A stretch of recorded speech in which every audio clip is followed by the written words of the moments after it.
ಆಷಾಢ ಮಾಸದ ಪ್ರಥಮ ಏಕಾದಶಿಯ ಹಾರ್ದಿಕ ಶುಭಾಶಯಗಳು. ವ್ಯಾಸಭಾರತದ ಅಭಿನವ ಭಾರತ ಪಾತ್ರಗಳ ನಡೆನುಡಿಯ ಸಮಸ್ಯೆಗಳು. ವೀಕ್ಷಕರೇ, ನಿಮಗೆಲ್ಲರಿಗೂ ಎಂದಿನಂತೆ ಸ್ವಾಗತ ಕೋರುತ್ತಾ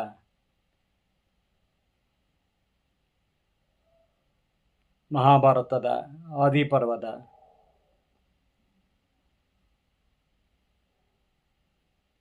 ಕಥಾಭಾಗವನ್ನು ಮುಂದುವರಿಸ್ತಾ ಇದ್ದೇನೆ.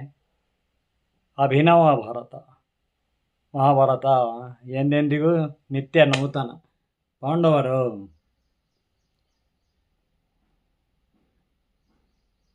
ಅರಗಿನ ಮನೆಯಲ್ಲಿ ಸುಟ್ಟು ಹೋದರೆಂದು ಅವರ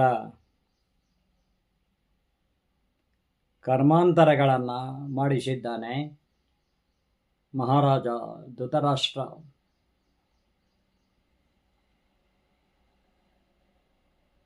ಸಮಸ್ಯೆ ಬಗೆಹರಿಯಿತು. ದಾಯಾದಿಗಳ ಸಮಸ್ಯೆ ಬಗೆಹರಿಯಿತು ಎಂದು ಖುಷಿಯಿಂದ ಅಂತ್ಯ ಸಂಸ್ಕಾರಗಳನ್ನು ಕರ್ಮಾಂತರಗಳನ್ನು ಮಾಡಿಸಿ ಬನ್ನಿ ಎಂದು ಬ್ರಾಹ್ಮಣರನ್ನು ಕರೆಸಿ ದುರ್ಯೋಧನ ದುಶ್ಯಾಸನರೊಂದಿಗೆ ಅವನ ಅನುಜರೊಂದಿಗೆ ಕಳುಹಿಸಿಕೊಟ್ಟಿದ್ದಾನೆ. ಇತ್ತ ಪಾಂಡವರು ಭೀಮಸೇನನಿಂದ ಅರಗಿನ ಮನೆಯಲ್ಲಿ ತಪ್ಪಿಸಿಕೊಂಡು ಭೀಮಸೇನನೇ ಬೆಂಕಿ ಇಟ್ಟು ಅರಮನೆಯಿಂದ ಆ ಅರಗಿನ ಮನೆಯಿಂದ ಹೊರಬಂದಿದ್ದಾರೆ.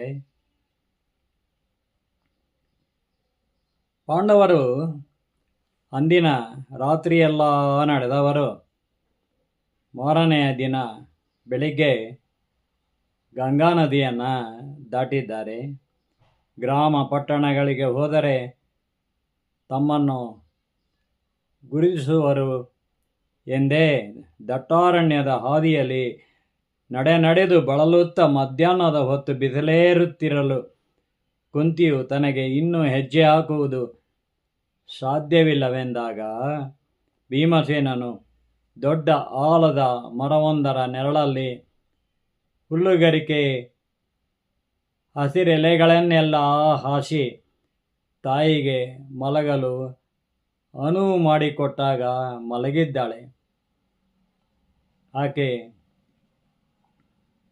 ವಿಪರೀತ ಕಾಲು ನೋವು, ನಿದ್ದೆ ಬರಲೊಲ್ಲದು ಎಂದಿದ್ದಾಳೆ. ಭೀಮನು ತಾಯಿಯ ಕಾಲು ತುತ್ತ ಕುಳಿತ ಬಳಿಕ ಒಬ್ಬರಾದ ಮೇಲೊಬ್ಬರಂತೆ ಯುಧಿಷ್ಠಿರನು, ಅರ್ಜುನನು, ನಕುಲ ಸಹದೇವರು ಅಮ್ಮನ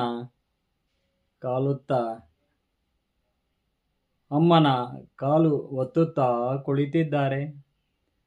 ಅರಮನೆಯ ಸುಖ ನಿದ್ರೆಯಲ್ಲಿದ್ದ ನಮಗೆ ಇಂಥ ಗತಿ ಬಂದಿದೆ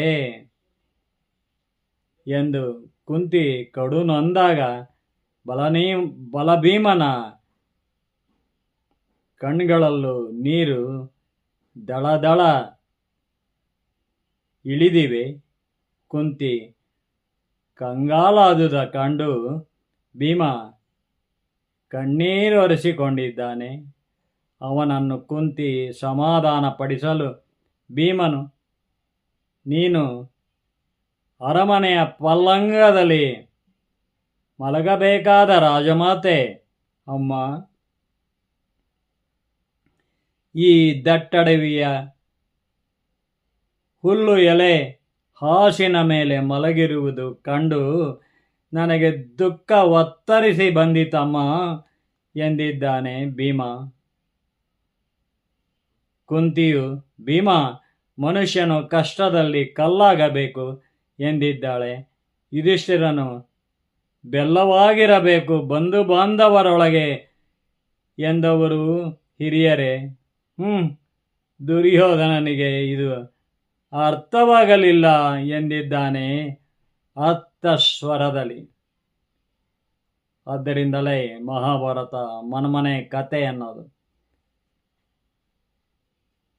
ಯಾರೋ ಅಣ್ಣನೋ ತಮ್ಮನೋ ಬೆಲ್ಲವಾಗಿರಬೇಕು ಎಂದು ಪ್ರಯತ್ನ ಪಟ್ಟರೂ ಕೂಡ ಅಣ್ಣನೇ ತಮ್ಮ ಆಗದೇ ಇದ್ದರೆ,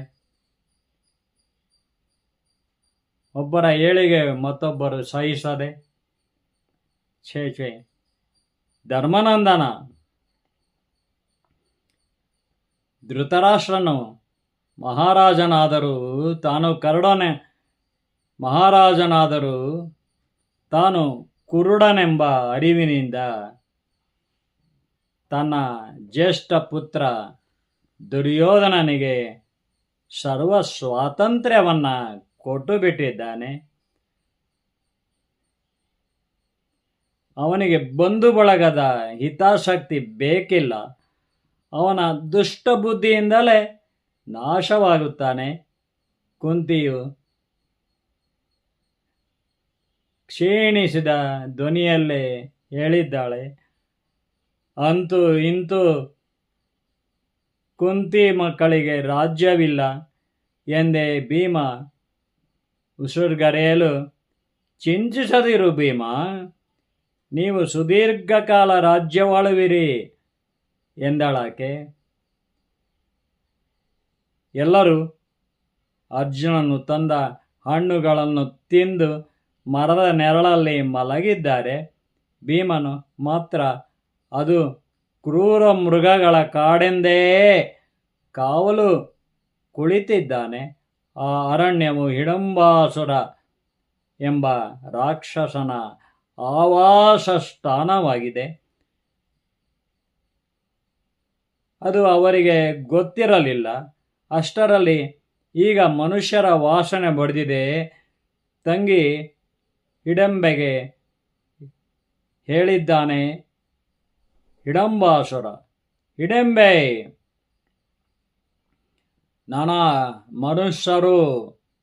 ನರಮನುಷ್ಯರ ದಾರಿ ತಪ್ಪಿ ನಮ್ಮ ಕಾಡಿಗೆ ಬಂದವರೇ.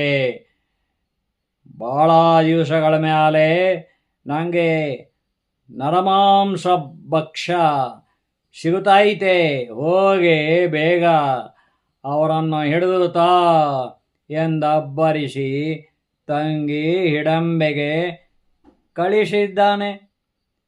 ಹಿಡಂಬೆ ಪಾಂಡವರು ತಂಗಿದ್ದ ಆಲದ ಮರದ ಬಳಿಗೆ ಬಂದಾಗ ಆಜಾನುಬಾಹು ಭೀಮಸೇನನನ್ನು ಕಂಡಿದ್ದಾಳೆ. ಅವನ ಹರವಾದ ಎದೆ, ಅಗಲ ಕಣ್ಣುಗಳು, ತೀಡಿದಂಥ ಹುಬ್ಬುಗಳು, ತುಂಬಗಲ್ಲದ ಮೇಲೆ ಹುರಿಮೀಸೆ, ಭುಜಗಳ ಮೇಲೆ ಇಳಿದ ನೀಳ ಕೂದಲ ಜಂಪೆಯ ನಿದ್ರೆಗೆಟ್ಟ ಕೆಂಗಣ್ಣುಗಳ ಏರುಪ್ರಾಯದ ಭೀಮಸೇನನಿಗೆ ಅವಳು ಮೋಹಪರವಶಳಾಗಿದ್ದಾಳೆ. ಅದೇನು ಪೂರ್ವಕರ್ಮ ಸಂಬಂಧವೋ ಸಂಮೋಹಕ ಸೆಳೆತವೋ ಅವನನ್ನೇ ನೋಡುತ್ತಾ ನಿಂತವಳಿಗೆ ಅಣ್ಣ ಹಿಡಂಬಾಸುರನಿಗಾದ ನರಭಕ್ಷಕ ಹಸಿವು ಮರೆತು ಹೋಗಿದೆ ಅವಳಿಗೆ. ಓಹ್ ಮಹಾಬಲನಿವನು, ನನ್ನ ಗಂಡಲಾಗಲಿಕ್ಕೆ ಸಾಕು. ಇವನೊಡನೆ ಕೂಡಿ ಮದುವೆ ಮಾಡಿಕೊಂಡರೆ ತನಗೆ ಸುಖವೆಂದೇ ಹಿರಿಹಿರಿಯಗಿದ್ದಾಳೆ ಹಿಡಂಬೆ. ಆ ಕ್ಷಣವೇ ಸ್ವರ್ಗದ ಲೋಕದ ಅಪ್ಸರೆಯಂತೆ ರೂಪ ತಳೆದು ಭೀಮಸೇನನೆದುರಿಗೆ ನಡುಬಳುಕಿಸಿ ನಿಂತಿದ್ದಾಳೆ.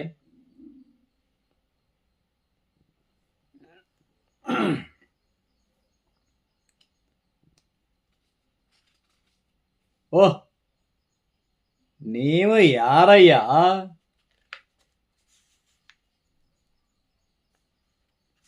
ನಡುಬೊಳಗಿಸಿ ನಿಂತಿದ್ದಾಳೆ ಅಪ್ಸರೆಯಂತೆ.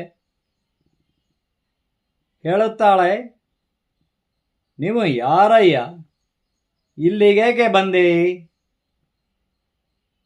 ನಾಲಿಗೆ ಕುಲವನ್ನು ಹೇಳದೇ ಇರ್ತದೆ. ನಾಲಿಗೆ ಕುಲವನ್ನು ಹೇಳ್ತದೆ. ಇಲ್ಲಿ ಮಲಗಿರೋ ಹೆಂಗಸು ನಿಮಗೈವರಿಗೂ ಅವಳೇನಾಗಬೇಕೋ? ನೀವು ಸತ್ಪುರುಷರಂತೆ ಕಾಣುವಿರಲ್ಲ. ನಿಮ್ಮಂಥವರು ಬರೋ ಜಾಗವಿದಲ್ಲ. ಮಹಾರಕ್ಕಸ ನನ್ನಣ್ಣ ಹಿಡಂಬಾಸುರ, ಅವನಿಗೆ ಸೇರಿದ ದಟ್ಟ ಕಾಡಿದು. ಅವನು ನಿಮ್ಮನ್ನು ಕಂಡರೆ ಸುಮ್ಮನೆ ಬಿಟ್ಟಾನೆ. ನಿಮ್ಮೊಬ್ಬೊಬ್ಬರನ್ನು ಕೊಲ್ಲುತ್ತಾ ದಿನಗಟ್ಟಲೆ ತಿಂದು ನುಂಗಿ ನೀರು ಕುಡಿದು ಬಿಡುತ್ತಾನೆ. ಇವರನ್ನೆಲ್ಲ ಎಬ್ಬಿಸಿ ದೂರ ಕಳಿಸಿಬಿಡು. ನೀನೊಬ್ಬನು ನನ್ನೊಂದಿಗಿದ್ದರೆ ಸಾಕು. ನಿನ್ನ ಮ್ಯಾಲೆ ನನಗೆ ಭಾಳ ಮನಸ್ಸಾಗೈತೆ ಮಹಾಬಲ. ನೀನಿಲ್ಲದೆ ಹ್ಯಾಂಗೆ ಬದುಕಲಿ? ನನ್ನ ಅಣ್ಣ ನರಭಕ್ಷಕ ಹಿಡಂಬಾಸುರನು ಹುಡುಕುತ್ತಾ ಇಲ್ಲಿಗೆ ಬಂದೇ ಬರುತ್ತಾನೆ. ಅವನು ಬಂದು ಇಲ್ಲಿ ಮಲಗಿದವರನ್ನು ತಿನ್ನಲಿ ಬಿಡು. ನಾವಿಬ್ಬರೂ ಇಲ್ಲಿಂದ ದೂರ ಹೋಗಿ ಇರೋಣ. ಅಯ್ಯ, ನಾನ್ಯಾವ ನರಮನಸನನ್ನು ಹಿಂಗೆ ಬೇಡಿಕೊಂಡಿಲ್ಲವೋ? ನನ್ನನ್ನು ಒಲ್ಲೆಯನಬೇಡ ಎಂದು ಭೀಮಸೇನನಿಗೆ ದುಂಬಲು ಬೀಳಬೇಕೆ ರಾಕ್ಷಸಿ ಹಿಡಂಬೆ? ಅಷ್ಟರಲ್ಲಿ ಕುಂತಿಗೂ ಎಚ್ಚರವಾಗಿದೆ. ಯಾರೀ ರೂಪಸಿ? ಮಾಯಾಂಗನೇ ಇರಬೇಕು ಎಂದು ಅವಳನ್ನೇ ಅಪಾದ ಮಸ್ತಕ ನಿಟ್ಟಿಸಿದ್ದಾಳೆ ಕುಂತಿ. ಅತ್ತ ಹಿಡಂಬಾಸುರನು ತಂಗಿ ಬರುವುದೇಕೆ ತಡವಾಯಿತು ಎಂದೇ ನರವಾಸನೆ ಹಿಡಿದು ಪಾಂಡವರ ಬಳಿಗೆ ದಾಪಗಾಲಿಟ್ಟು ಬರುತ್ತಿರಲು ಅಷ್ಟರಲ್ಲಿ ಹಿಡಂಬೆ, ಹೇಳಯ್ಯ, ಇವರೆಲ್ಲ ನಿನಗೆ ಸಂಬಂಧವೇ ತುಂಬಬೇಕಾದವರೇನು? ಅವರನ್ನು ನಿನ್ನೊಂದಿಗೆ ಸೇರಿಸಿ ಎತ್ತಿಕೊಳ್ಳುವೆನೋ? ನಾನು ಮಾಯಾಂಗನೆಯೋ? ಹೇಳು, ಎದ್ದೇಳು ಬೇಗನೆ. ಇಲ್ಲಿಂದ ಆಕಾಶ ಮಾರ್ಗದಲ್ಲಿ ಸಾಗಿ ಮರೆಯಾಗಿ ಬಿಡುವ ಎನ್ನಬೇಕೇ ಹಿಡಂಬೆ? ಭೀಮಸೇನನು ಅವಳ ಹುಚ್ಚು ಪ್ರಲಾಪ ಕೇಳಿ ಗಾಗರಿಸಿ ನಗುತ್ತಾ, ಏಯ್, ನೀನ್ಯಾರೇ ಮಾಯಾವಿ? ಒಂದೇ ಸುಮ್ಮನೆ ಬಬ್ಬಿರುತ್ತಿರುವಲ್ಲೇ? ಒಂದೇ ಸಮನೆ ಬಬ್ಬಿರಿಯುತ್ತಿರುವಲ್ಲೇ? ನಿನ್ನ ಹೆಸರೇನು ಎಂದು ಕರ್ಕಶವಾಗಿ ಕೇಳಿದ್ದಾನೆ. ನನ್ನ ಹೆಸರಾ? ಹಿಡಂಬೆ. ನನ್ನ ಅಣ್ಣ ಹಿಡಂಬಾಸುರನು. ಇದೆಲ್ಲ ಅವನದೇ ಗೊಂಡಾರಣ್ಯ. ನಾನು ಹೇಳಿದಂತೆ ಕೇಳಿದರೆ ಬದುಕುವಿರಿ ನೀವು. ಹೋಗೋಣ. ನನ್ನೊಂದಿಗೆ ಸುಖವಾಗಿರುವಂತೆ ಇವರನ್ನು ಬೇಕಾದರೆ ಕರೆದುಕೋ. ಇಲ್ಲಿಂದ ದೂರ ದೂರ ಹೋಗಿ ಆಗೋ ಬೆಟ್ಟದಾಚೆ ಮರೆಯಾಗಿ ಬಿಡೋಣ ಎಂದು ಅವಸರಿಸಿದ್ದಾಳೆ ಅಪ್ಸರೆಯ ರೂಪದ ರಕ್ಕಸಿ ಹಿಡಂಬೆ. ಅಷ್ಟರಲ್ಲಿ ಅಲ್ಲಿಗೆ ದೌಡಾಯಿಸಿ ಬಂದ ಹಿಡಂಬಾಸುರನ್, ಎಲ್ಲಿ ಹೋದೆಯೇ ಹಿಡಂಬೆ? ನನ್ನ ಮಧ್ಯಾಹ್ನದ ಉಂಬಳಕ್ಕೆ ಬಂದಿರೋ ನರಮನುಸರನ್ನ ಹಿಡಿದು ತಾರೆ ಅಂದರೆ ಇಲ್ಲೇನು ಮಾಡ್ತಿದೆಯೇ ಹಿಡಂಬೆ? ಯಾರೇ ಈ ಹೆಂಗಸು? ಸುಕೋಮಲೆ. ಇವಳನ್ನ ಮೊದಲು ಕೊಂದು ಮುಗಿಸಿದವನೇ. ಮುಗಿಸಿಬಿಡುವನೇ ಎಂದು ಕುಂತಿಯ ಕಡೆ ನೋಡಿದ್ದಾನೆ ಹಿಡಂಬಾಸುರ. ಮತ್ತೆ ಹಿಡಂಬೆಯತ್ತ ತಿರುಗಿ, ಹಾಯ್, ಏನೇ ಈ ಮೀಸೆ ಬಾಹುವಿನ ಮ್ಯಾಗೆ ಕಣ್ಣಾಕಿದೆಯೇನೆ? ನಿಂಗೆ ಹುಚ್ಚು ಹಿಡಿಸಿಬಿಟ್ಟೇನೆ ಇವನು ಎಂದು ಭೀಮಸೇನನ ಮೇಲೆರಗಲೆಂದೇ ಮುನ್ನುಗ್ಗುತ್ತಿರಲು ತಕ್ಷಣವೇ ಹಿಡಂಬೆ, ಅಣ್ಣ ಅಣ್ಣ, ನಾನು ಅವನನ್ನು ಮೋಹಿಸಿರುವೆನು, ಮದುವೆ ಮಾಡ್ಕೊಳ್ತೇನೋ, ಬಿಡು ಅವನನ್ನ ಎಂದಿದ್ದಾಳೆ ದಯನೀಯ ದನಿಯಲ್ಲಿ ಹಿಡಂಬೆ. ಏನೇ ರಾಕ್ಷಸ ಕುಲ ಬಿಟ್ಟು ಹೋಗುವೆಯ, ನೀನಿನ್ನು ಬದುಕಿರಬಾರದು ಎಂದು ತಂಗಿ ಹಿಡಿಂಬೆಯ ರೆಟ್ಟೆ ಹಿಡಿದು ದರದರನೆ ಎಳೆದುಕೊಂಡು ಹೊರಡುತ್ತಿದ್ದಂತೆ, ಏನೋ ನರರಾಕ್ಷಸ ಹಿಡಂಬ, ನಿನ್ನ ತಂಗಿ ಹಿಡಿಂಬೆಯನ್ನೇ ಕೊಲ್ಲುವೆಯೇನು? ನೀನು ರಾಕ್ಷಸನಿಗಿಂತಲೂ ಕ್ರೂರ ವಿಚಿತ್ರ ಮೃಗವೇ, ಬಿಡೋ ಅವಳನ್ನ. ಮೊದಲು ನನ್ನನ್ನು ಕೊಲ್ಲಬಾರಲೇ ನೋಡುವ ಎಂದು ಭೀಮಸೇನ ವೃಷಾವೇಶದಿಂದ ಹೇಳುತ್ತಿದ್ದಂತೆ ಹಿಡಂಬಾಸುರನ ಕಣ್ಣುಗಳು ಕ್ಯಾಂಡದುಂಡೆಗಳಂತೆ ಕೆಂಪೇರಿರಲು ಅವನು ಮುಗಿಲತ್ತರಕ್ಕೆ ಬೆಳೆದು ನಿಂತವನೇ. ದಾಪುಗಾಲು ಹೆಜ್ಜೆಗಳನ್ನು ಇಡುತ್ತ ಭೀಮಸೇನನ ಬಳಿಗೆ ಬಂದವನೇ. ನನ್ನನ್ನು ಕೊಲ್ಲುವೆಯೇನೋ ನರಮನುಷ ಎಂದವನೇ ಭೀಮನನ್ನು ಅನಾಮತ್ತಾಗೆತ್ತಿ ದೂರ ಎಸೆದು ಬಿಡಬೇಕೆ? ಇನ್ನು ಭೀಮ ಬದುಕಲಾರನೆಂದೇ ನಡುಗಿದ್ದಾಳೆ ಹಿಡಂಬೆ. ಜಗಜಟ್ಟಿ ಭೀಮಸೇನನು ಅವನು ಕೇಳಬೇಕೆ? ಚಡಕ್ಕನೆದ್ದು ಓಡೋಡಿ ಬಂದವನೇ ಹಿಡಂಬನ ಭುಜದೆತ್ತರಕ್ಕೆ ಹಾರಿ ಅವನ ಎದೆಯ ಮೇಲೆ ತನ್ನೆರಡು ಕಾಲುಗಳಿಂದ ಜಾಡಿಸಿ ಒದ್ದಿದ್ದಾನೆ. ಹಿಡಂಬಾಸುರನು ಆ ಬಿರುಸಿನ ಒದೆತಕ್ಕೆ ನೆಲದ ಮೇಲೆ ಬೆಟ್ಟದಂತೆ ಉರುಳಿ ಬೀಳುತ್ತಿದ್ದಂತೆ ಅವನು ಮತ್ತೆ ಮೇಲೇಳದಂತೆ ಚುರುಕಾದ ಭೀಮಸೇನನು ಅವನೆದೆಗೆ ಬಲವಾಗಿ ಗುದ್ದುಗಳ ಮೇಲೆ ಗುದ್ದು ಹಾಕಲು ಹಿಡಂಬಾಸುರನು ವಿಕಾರವಾಗಿ ಅರಚಿ ಭುಗಿಲೆದ್ದ ಜ್ವಾಲೆಯಂತೆ ಜಿಗಿದೆದ್ದು ಭೀಮಸೇನನ ಮೇಲೆರಗಿದ್ದಾನೆ.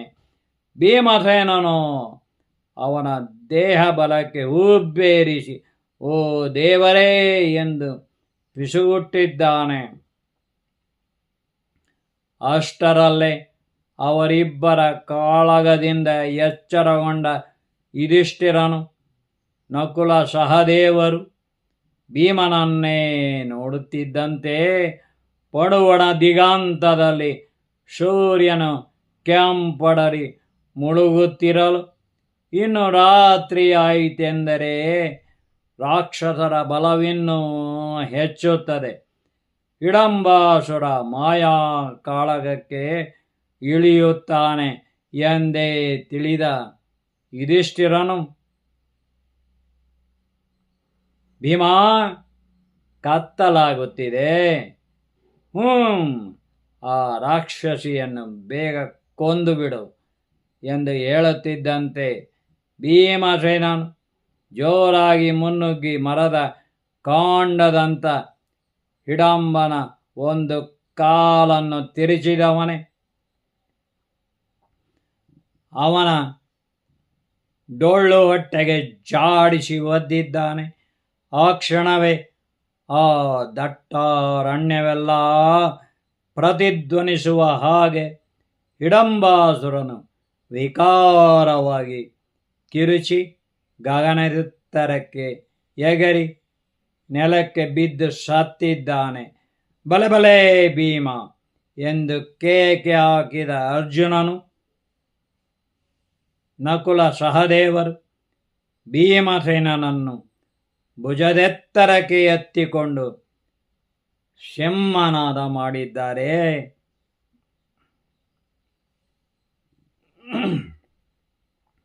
ಹಿಡಂಬೆಯು, ಅಯ್ಯಯ್ಯೋ, ನನ್ನ ಅಣ್ಣನನ್ನ ಕೊಂದೇ ಬಿಟ್ಟನೆ ಭೀಮ.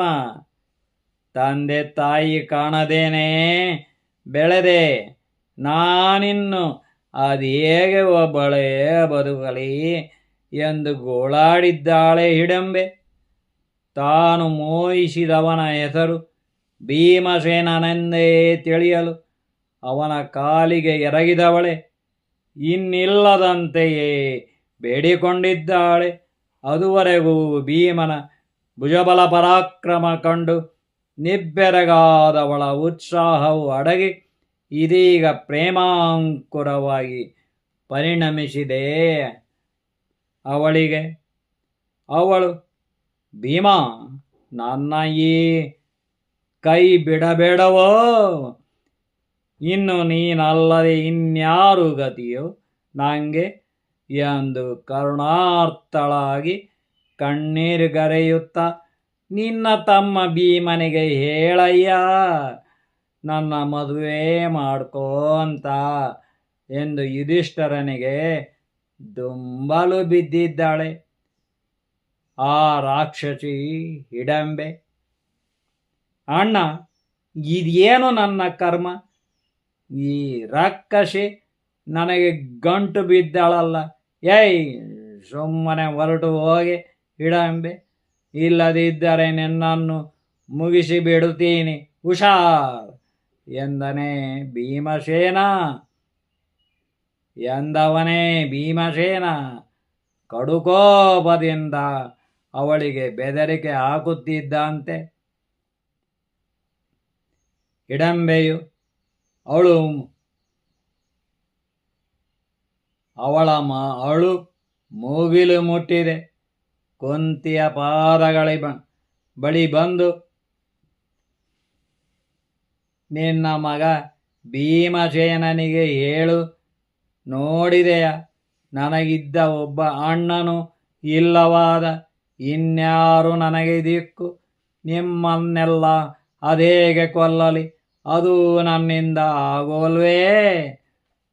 ನಿಮ್ಮ ಸುತ್ತೆಲ್ಲ ದೈವಿ ಕಳೆ ಸುತ್ತುವರೆದಂಗೆ ಕಾಣುತ್ತೈತೆ ತಾಯಿ. ನೋಡಿ, ಒಬ್ಬ ರಾಕ್ಷಸಿ ಕೂಡ ಹೇಗೆ ಒಬ್ಬರ ಯೋಗ್ಯತೆಯನ್ನು ಗುರುತಿಸ್ತಾಳೆ ಅಂದರೆ ಅವಳಲ್ಲೂ ಕೂಡ ಆ ಯೋಗ್ಯತೆ ಅನ್ನೋದಿದೆ. ಆದ್ರಿಂದನೇ ಅವಳು ಭೀಮನನ್ನು ಮೋಹಿಸ್ತಾಳೆ ಅಲ್ವೇ? ನಿಮ್ಮನ್ನೆಲ್ಲ ಅದೇಗೆ ಕೊಲ್ಲಲಿ? ಅದು ನನ್ನಿಂದ ಆಗೋಲ್ವೇ? ನಿಮ್ಮ ಸುತ್ತೆಲ್ಲ ದೈವಿ ಕಳೆ ಸುತ್ತುವರೆದಂಗೈತೆ ಕಾಣುತ್ತೈತೆ ತಾಯೇ. ಅಯ್ಯೋ, ನನ್ನ ಒಬ್ಬನೇ ಅಣ್ಣ ಸತ್ತು ಹೋದನೆ, ಇನ್ನು ನಾನೆಲ್ಲಿಗೆ ಹೋಗಲಿ ಹೇಳು? ಇನ್ನು ಹ್ಯಾಂಗೆ ಬದುಕಲಿ ಒಂಟಿಯಾಗಿ? ನಿಮ್ಮ ಭೀಮಸೇನನ ನನಗೆ ಸರಿಗಟ್ಟೋ ಗಂಡು, ಅವನಿಗೆ ಹೇಳಮ್ಮ ಎಂದು ಕುಂತಿಯ ಕಾಲಿಗೆ ಬಿದ್ದು ಕಣ್ಣೀರಿಟ್ಟಿದ್ದಾಳೆ ಹಿಡಂಬೆಯ ಮಾತು ಕೇಳಿ ಯುಧಿಷ್ಠಿರನು ನಕುಲ ಸಹದೇವರು ಮುಸು ನಕ್ಕಿದ್ದಾರೆ. ರಾಕ್ಷಸ ಹಿಡಂಬ ಸತ್ಯನೆಂದೇ ಭೀಮಸೇನನಿಗೆ ಅವನ ತಂಗಿ ಈ ರಾಕ್ಷಸಿ ಹೆಣ್ಣು ಬೆನ್ನು ಬೀಳಬೇಕೇ? ಇನ್ನೇನು ಮಾಡುವುದು ಎಂದು ಅರ್ಜುನನು ಅವಳನ್ನು ಮುಗಿಸಲೆಂದೇ ಕೈ ಎತ್ತುತ್ತಿದ್ದಂತೆಯೇ ಅವನನ್ನು ತಡೆದ ಕುಂತಿಯು ಭೀಮನ ಕಡೆ ತಿರುಗಿ ಹೇಳುತ್ತಾಳೆ, ಭೀಮ, ನಿನಗಾಗಿ ಒಲಿದು ಬಂದ ಹೆಣ್ಣವಳನ್ನು ತಿರಸ್ಕರಿಸಬಾರದಲ್ಲ. ಇದು ದೈವೇಚ್ಛೆ ಆಗಿರಲಕ್ಕೂ ಸಾಕು. ಈಗ ಅವಳು ಅನಾಥೆ, ಅವಳಿಗೆ ಆಸರೆಯಾಗಿರುವುದು ನಿನಗೆ ಧರ್ಮವಿದ್ದೀತು ಎಂದು ಉದ್ಗಾರ ತೆಗೆದ ಭೀಮನು ಕುಂತಿಯು ಯೊಂದಿಗೆ ಯುಧಿಷ್ಠಿರನು ಎಂದು ಉದ್ಗಾರ ತೆಗೆದ ಕುಂತಿಯೊಂದಿಗೆ ಯುಧಿಷ್ಠಿರನು ದನುಗುಡಿಸಿದ್ದಾನೆ. ಹೌದು ಭೀಮ ಎಂದು ಏನನ್ನ ಹೇಳುವೆ? ರಾಕ್ಷಸಿ ಇವಳನ್ನು ನಾನು ವರಿಸುವುದೆಂದರೇನು ಎಂದಿದ್ದಾನೆ ಭೀಮಸೇನನು ಯತ್ರ ದಿಗ್ಭ್ರಾಂತನಾಗಿ. ಯೋಗೇಶ್ವರ ಕೃಷ್ಣ ಯತ್ರ ಪಾರ್ಥ ಧನುರ್ಧರಃ ತತ್ರ ಶ್ರೀವಿಜಯ ಭೂತುರ್ಧ್ರುವ ನೀತಿರ್ಮತಿರ್ಮಮ.